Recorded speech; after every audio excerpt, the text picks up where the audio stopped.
ढेर कैले हकी अतिया बहुत तोरा छठी छोरा माथावा में मालिक तो घूम रे कपो बनो हकी खाला नायक से घूमो हो विधायक अरे जिसे छोरा तोरा बनो हकुमा लेके हथियार करो हकी तो शिकार ढेर बनो हकी रंगदार के भतर पंडित जी से छोरा तोर देखलियो सातारा कुंडली में लिखल हो कुंडली में लिखल हो जीवन तारा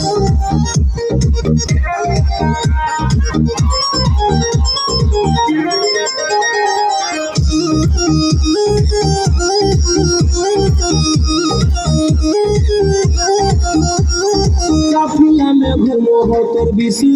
गाड़ी बजाई के सभे हो रे यूपी बिहार झारखंड में हो मचले तोरे गए के सूतर रे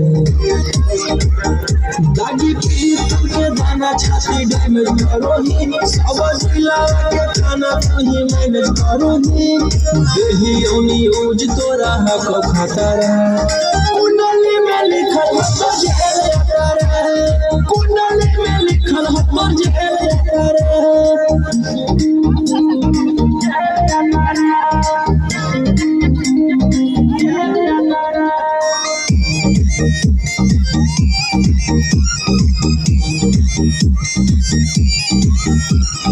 काले फॉर्च्यूनर आवा हो काला करो मारावा मचले हो कि पूरा तू बवानर रे बिहार सारा तार गले हतो नजर हिला दे तो जला की अंदर रे के छोटा चोरी मैं अपन को जाए छपड़ा में बरोही सुन ही अगर आई